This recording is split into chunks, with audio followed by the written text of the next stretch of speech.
Good evening, ladies and gentlemen, and welcome.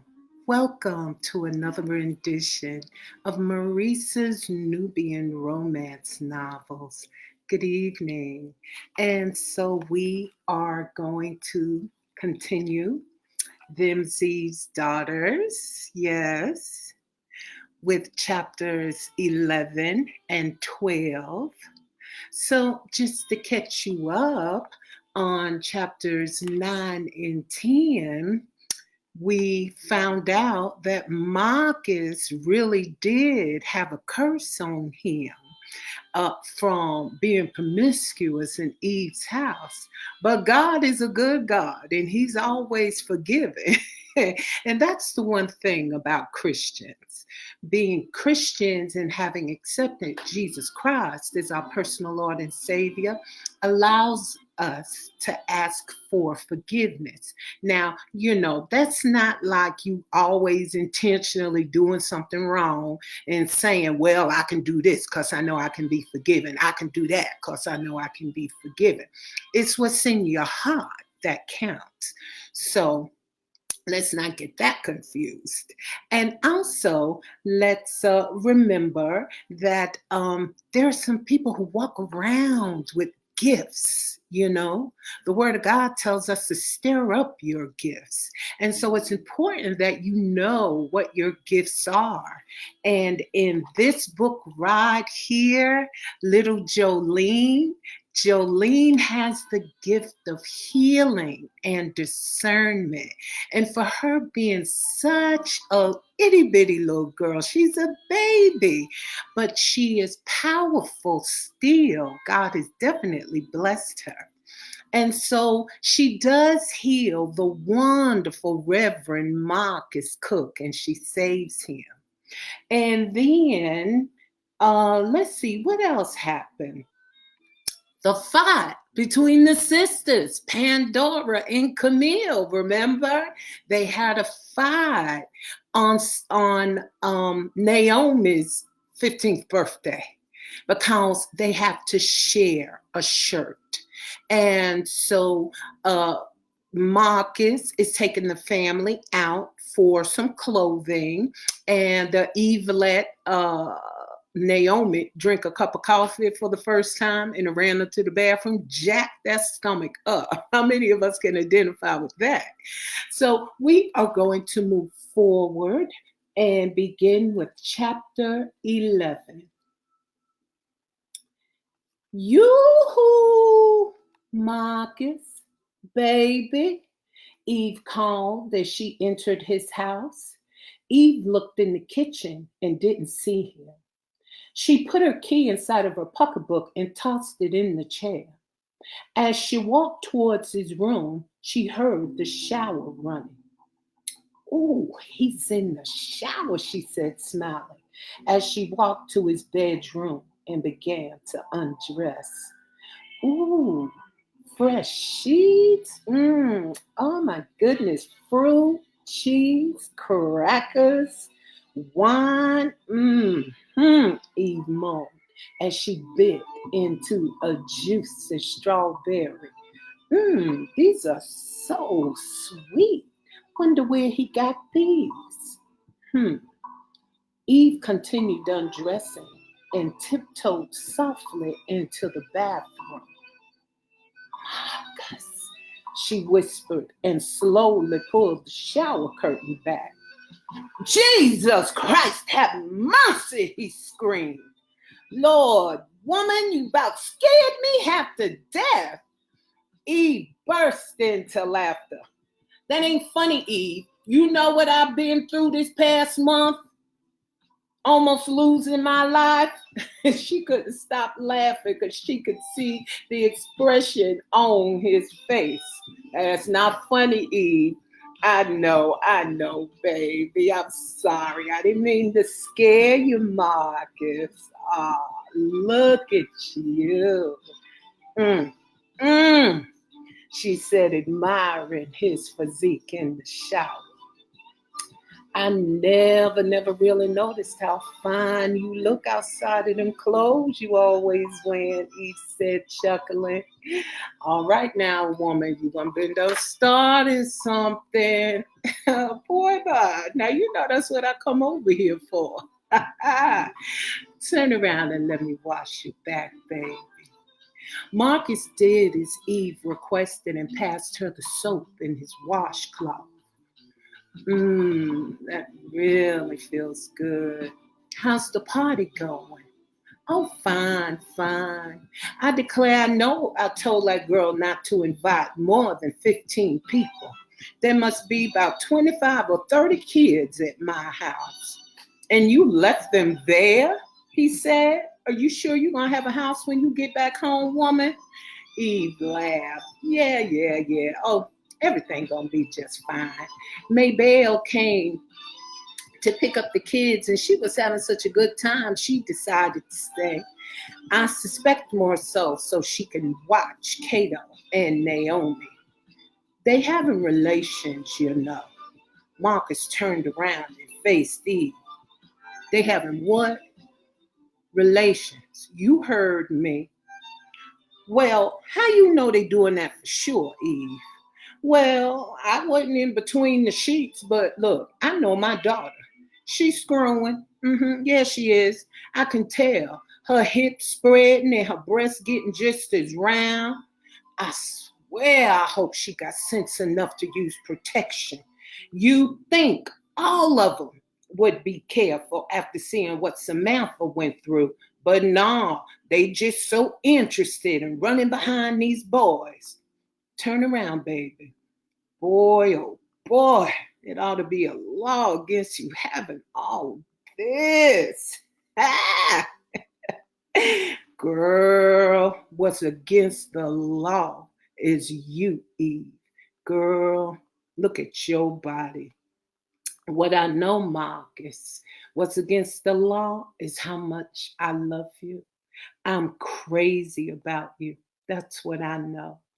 Marcus rinsed himself off, turned off the water, stepped out of the shower, and picked Eve up in his arms. Marcus, baby, we tripping wet. That's all right, girl. I can't wait no more, he said, laying her upon the bed. Dear God, I know I ain't got no business doing this, Lord. I know I'm your servant. But God, please, God, let me love her this one time. After this one time, God, I promise I won't touch her again until she's my wife. I promise, he prayed. After his prayer, he inserted his manhood inside of her. Eve closed her eyes, not believing what she was feeling. Ah, Marcus, yes. Marcus slid his hands underneath Eve's full behind and brought her closer to him. Oh, baby, I missed you. Don't stop, Marcus. It's been so long, she moaned as she moved her hips in unison with his strokes. Marcus felt alive again. This is what he wanted.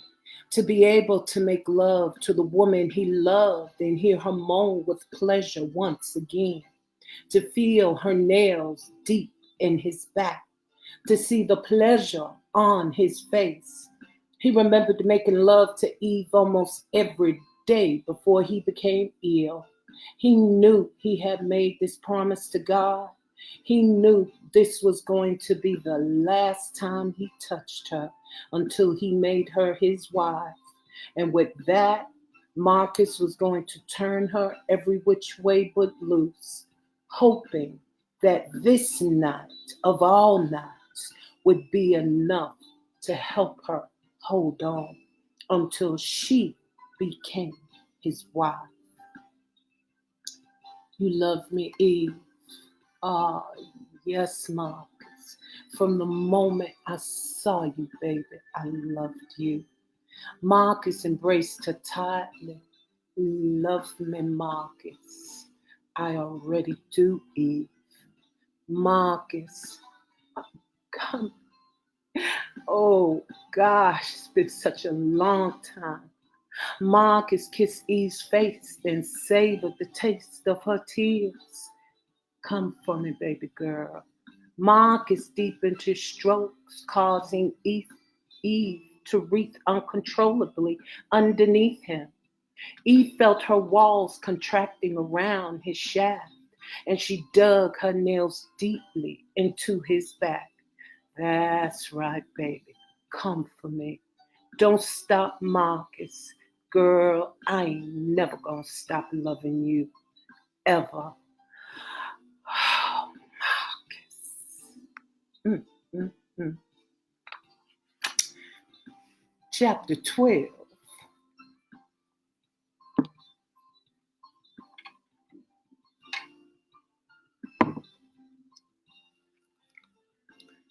Morning, Mr. Benjamin. Morning, Blaine. You in mighty early today. Yes, sir. You did say I could do as much overtime as I wanted to this weekend, didn't you? Yeah, I did, but I didn't suspect you would. Most folk don't take me up on working extra. Well, I'm on a mission. You still trying to buy that house, boy. You so young. You ought to be out and about having fun. Well, I should, but I have responsibilities now, Mr. Benjamin. I don't have much time to play anymore. Mr. Benjamin shook his head.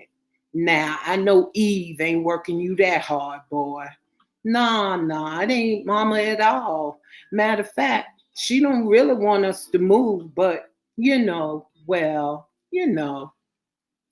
Benjamin chuckled. Huh, I feel you, son. You can't get you none in the house, can you? No. But it's more than that. I just want my own space with Samantha and Solomon. You figuring to build a house across the street on the plot? I'm not sure, Mr. Benjamin. You know, I would build on the other side of town, but we might not have a house if I do that. Well, I agree. That wouldn't be a good idea, son. Well, whenever you ready, just let me know. I'll give you a good deal on some wood. Really? Sure. I admire a person like you, Blaine. Don't matter none if you black or white. You a hard worker, trying to do the right thing by sticking by Miss Samantha and taking care of your young boy, Solomon. Most men would have just planted the seed and kept on moving. But you ain't shamed her none. You ain't shamed her at all. Well, I love her, Mr. Benjamin. I just tell you, I just wish people would just leave us alone. Well, things are just different. It takes time. Yeah, well, let me go on and get my work done, Mr. Benjamin. Thanks for the overtime. You're welcome, Blaine. You're welcome. As Blaine walked to the locker room to get himself together, he realized that he forgot his lunch again. Dang, I done went and forgot my lunch again, he said to himself, walking towards his locker. Morning, Mr. Cyrus, Blaine said cheerfully as he entered. Morning, Blaine. Son, come here, let me talk to you for a minute real quick. Blaine wondered what Mr. Cyrus wanted to say to him. He could see the concern on his face. Sir, you be sure and watch your back today. You hear me, Blaine? Blaine looked at him oddly. What do you mean? As Mr. Cyrus was about to reiterate his words, Mike and his crew came inside of the locker room. What up, old man? Mike said, walking to his locker.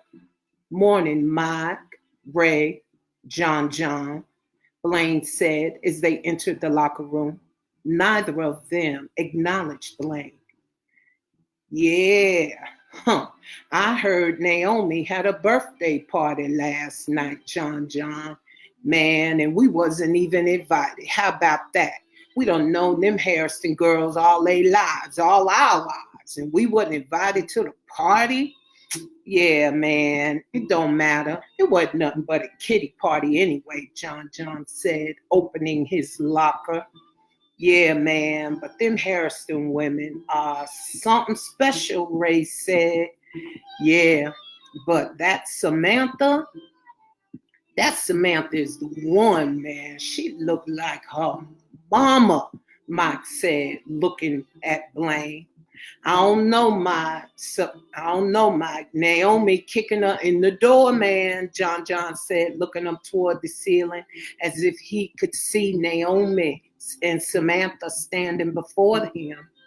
Nah, she ain't never gonna be as fine as Samantha. Yeah, man, I see it now. All that behind she got swinging behind her, that little itty bitty waist. Man, she put the J in jeans, Mike said, laughing. Blaine's pressure began to rise.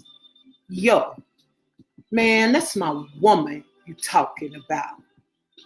Oh, well now, look at here. The white boy talking up for his woman. She won't be yours for long, white boy. You just wait. When she get older and realize what she giving up, a young fine brother like me, Mike said, laughing, yeah, she gonna come for me, and I'm gonna give her what she need. Yeah, I'm gonna tap that thing if it's the last thing I do. Yeah, she's a mighty fine sister, mighty fine. Huh, think I just might put another baby up in her. But this time a full-blooded black baby inside of her. Yeah, man, I can't wait, was all Mike was able to say before Blaine was all over him. Blaine wrestled Mike to the floor, but Mike began to get the better of Blaine as Ray and John held him down. Stay out of this, old man, John warned him, seeing Mr. Cyrus come to help Blaine. Yeah, what? You's a Uncle Tom or something, old man? You looking out for massa? Y'all ain't got no business messing with that boy. He ain't done nothing to none of y'all. Leave him alone. Let him up, Mike. Yo, I said for you to mind your business, old man, John roared. As John and Ray held Blaine down, Mike assaulted Blaine's face with his fist. Yeah, we gonna put some color in this face yet. Boy, by the time we finish with you, Sam gonna think she got herself a brother anyway. You gonna be so black and blue. Mike laughed. John and Ray laughed with him. Blaine realized his chance, kicked Mike's in his testicles, causing him to drop to his knees. Mr. Cyrus suddenly felt invigorated. He lunged at John and Ray, tackling them to the floor. Yeah, this old man gonna give you the whooping your daddy should have gave you, Mr. Cyrus said, punching John in the stomach so hard it lifted him off the floor. Ray saw John double over in agony and backed away from Mr. Cyrus, holding up his hands as if he didn't want any part of him. Mr. Cyrus said, "Leave him alone." Meanwhile, Blaine and Mike were punching one another as if they were in a boxing ring. "Stay down, John. I declare I hate to have to take you up out of here," Mr. Cyrus warned. "This is between Mike and Blaine. You ain't got nothing to do with it. You neither, Ray." John rose to his feet and leaned against the locker to catch his breath, holding his stomach. "F him up, Mike," John hollered. "Show that white boy what it's all about," Ray hollered as he cheered Mike on. Mike, being much heavier than Blaine, was slow on his feet, while Blaine danced around him, punching and dodging Mike's blows. You put a effing hand on my woman, Mike, and I'll kill you dead. Blaine roared as he finally got Mike in a chokehold and brought him down to the ground. I'm sick and tired of you messing with me. I don't care if you like me or not.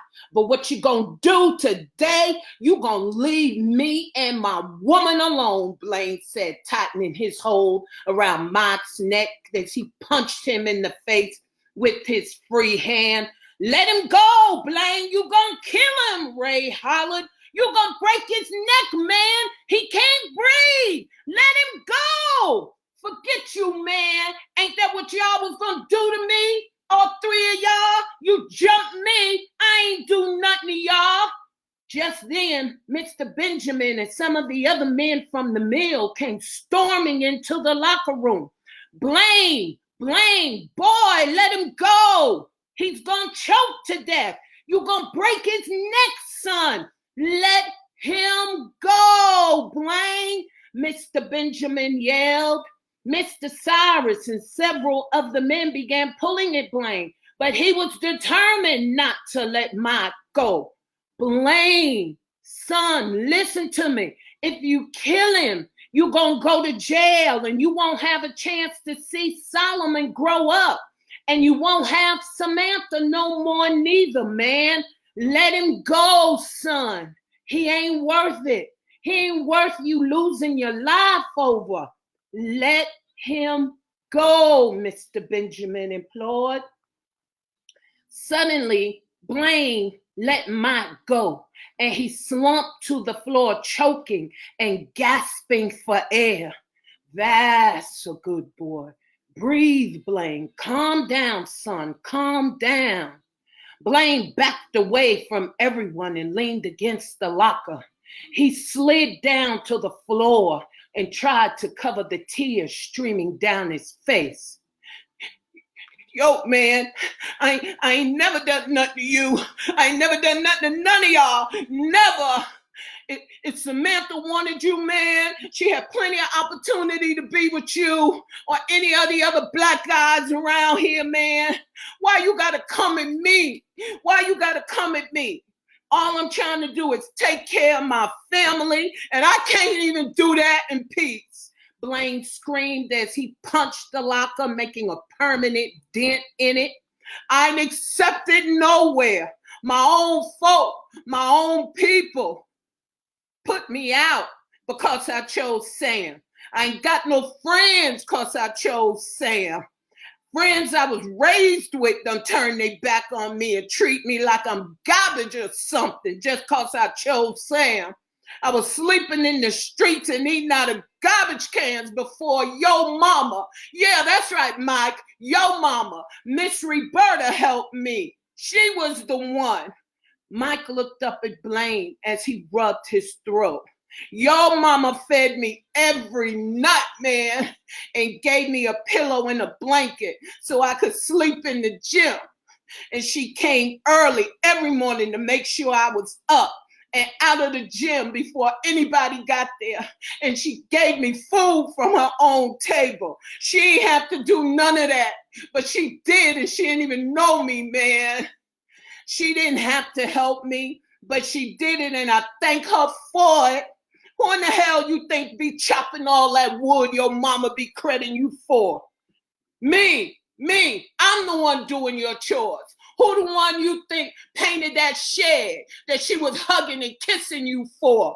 And it was me, but you didn't mind taking credit for it. I've been doing your chores, man. I've been doing the work around your house on the outside. Me, Mike, me. Blaine tried to console himself and inhaled deeply. You ought to be grateful to have a mama like Miss Roberta. I'm a stranger, and she helped me. It don't matter none what color I am to your mama. I ain't never do nothing to her, and she helped me just cause I'm a person, not because I'm black or white. I'm human, man. I trade my mama in for your mama any day. I'll tell you this, Mike. I might be standing here crying, but I ain't no punk. I'm a 17-year-old boy with the responsibilities of a man. I can't win for losing. If I'd have left Samantha flat, you'd be wanting to kick my butt.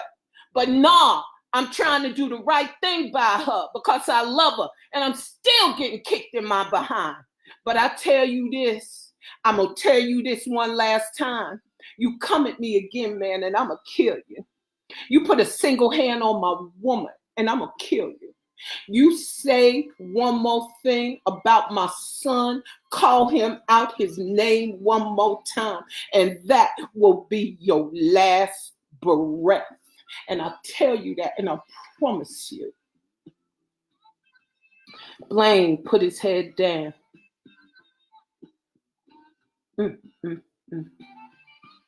He inhaled deeply and exhaled slowly.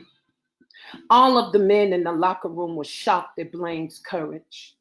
Nobody thought he had it in him. Yo, Blaine. Am I fired, Mr. Benjamin? That's all I want to know. Because if I'm fired, I need my pay so I can go find me another job. Man, forget this mess around here. I quit, he said, disgusted as he tossed his hard hat to the floor and walked toward the door. Wait a minute, son, hold up. You ain't got to quit nowhere. All I was about to say was that maybe you need to go home and get cleaned up. Go on home. Go home. Anything happen to you down here, this is a dangerous place to be if you don't have your mind right. Go on home, Blaine. But go on now. We'll settle up things with your time. Mr. Cyrus, you mind taking him home? No, I don't. I'll take him home for you. Yo, man, I'm sorry. John and Ray's eyes widened. They had never heard Mike apologize to anyone for anything. I'm sorry, man. I didn't know you went through all that, Blaine. I thought you could go back across the tracks and live like wild folk do, man. I declare I didn't know you was outdoors. And that make it okay for you to treat me the way you do? That make it okay for you and John and Ray to jump me? I ain't never done nothing to none of y'all. I guess my crime is just being wide. All three men lowered their heads. Yo, man, I ain't never apologized to nobody for nothing, and it ain't cause you why. I've been across them same tracks and been treated like I was garbage just because I was black. I guess I thought you was my chance for a little payback, but I was wrong. Hell, Blaine, I ain't never done nothing to nobody across them tracks, but them white boys jumped on me just the same. They beat me almost an inch of my life, man. I shouldn't have done it to you neither, because I know what it feels like. I'm sorry. I'm sorry. I guess I just think that Samantha's a good-looking sister. And here it is, a white man with one of the finest sisters in town. Hell, in my mind, y'all get the best of everything in the world. And now you got to come and take our women too? Blaine felt his anger slowly dissipating. Mike, man, I ain't got nothing else but saying. I love her. I can't help it. Y'all despise me. White people despise me just because I fell in love with a black woman, man. I don't know what else to do. I'm trying to do the best I can. All I ask is people just leave me alone, man, and let me take care of my responsibilities. I'm trying. I'm sorry, Blaine, man. I didn't know, Mike said, feeling full of shame. And I'm sorry for calling your boy out of his name. Hell, he ain't nothing but a child. He ain't never done nothing to me, man. I'm sorry.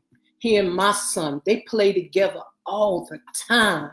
I ain't had no right to say that about Solomon, man.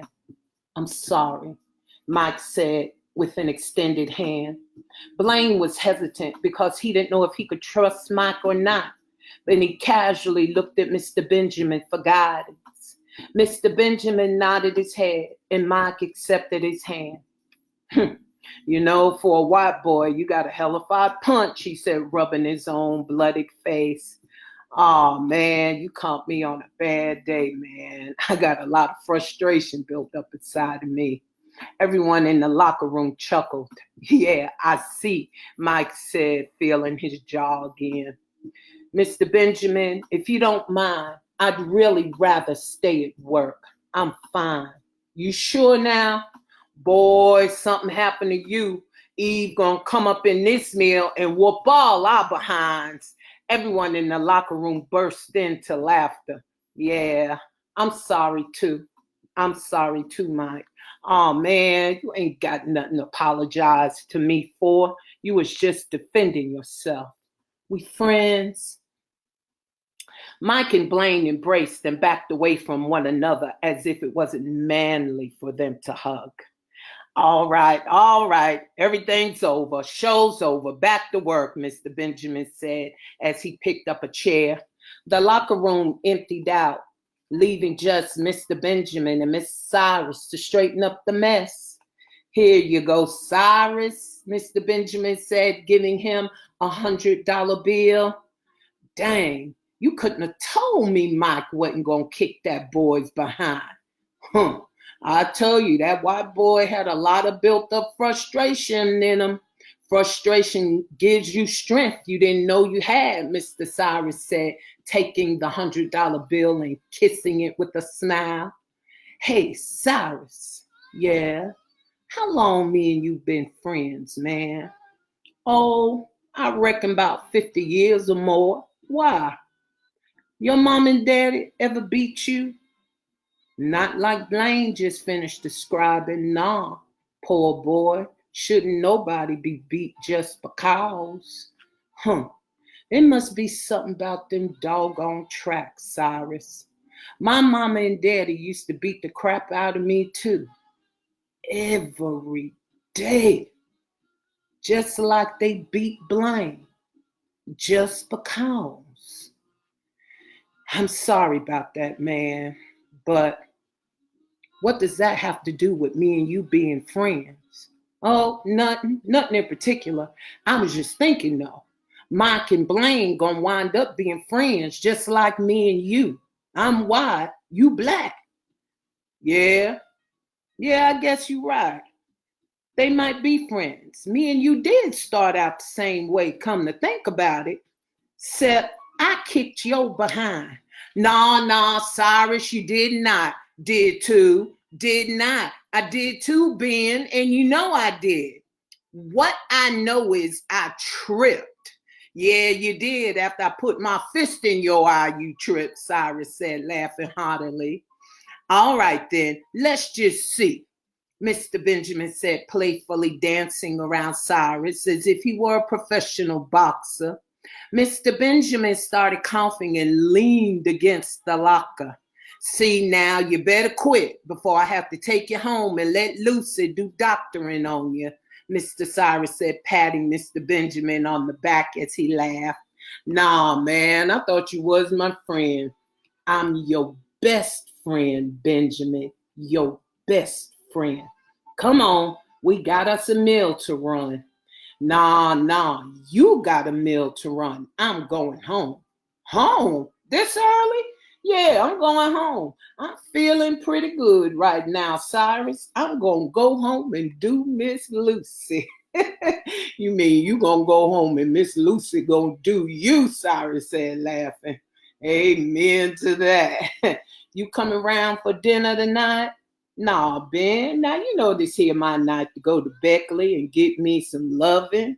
Oh, come on, Cyrus. Lucy just called and said she cooking chicken and dumplings. I know you ain't gonna let me eat that by myself.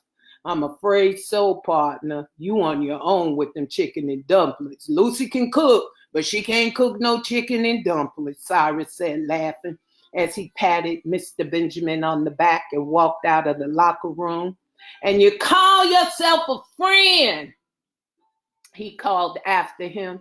Oh, well, Miss Lucy, I guess it's going to be just me and you tonight. Me and you. I declare I love me some Miss Lucy. And that, ladies and gentlemen, is the conclusion of chapter 11 and 12. Thank you so much for stopping by this evening and listening to Them's Eve's Daughters. On Saturday, I will be coming to you at 7 o'clock with chapters 13 and 14. I thank you so much for coming. Don't forget Angel 5, Letters, Deja Vu Desires, and Cousins. Yes, Cousins. And so these 3 books are a little more juicy, which is why these 3 books are for book clubs and private readings only. I will not be reading these 3 books out like I read Angel 5 and this book, Them's Eve's Daughters, because these are more spicy and far more detailed. And so these are for book club. And if you are in a book club or you would like to have a private group reading, then just DM me. Thank you for those who already have done so. Make sure to go to my website, www.nubianromance.com. You can order your book, and your group club members can do that as well. And then the person who organized it will receive a free autographed copy, and the person who does the most likes and shares of this book will receive a free autographed copy for doing that. Please go to YouTube and subscribe to my channel, Nubian Romance Novels, and subscribe and like and share. I thank you so much for coming. You didn't have to, but you did anyway. And let's see who is here. Y'all know I can't see, which will I'll be stumbling sometimes. Trying to be cute because I can't see. Stacy, hello. Oh, Stacy Chapman Reagan. This is part of her jewelry line. Yes, I love my necklace. Thank you so much, Stacy. And my earrings. Wonderful. Yes. Hey, and Keith, my cousin. Keith, welcome. Mwah. Hey, Darian, thank you so much, sir, for coming and supporting. I thank you so much. I hope you all enjoyed yourselves, and I look forward to seeing you on Saturday at 7. Again, I don't take you joining in tonight lightly at all. You could have spent your time anywhere, but instead you chose to spend it with me, and I greatly appreciate it. Again, you didn't have to come, but you did anyway. Thank you. I look forward to seeing you on Saturday at 7. Peace.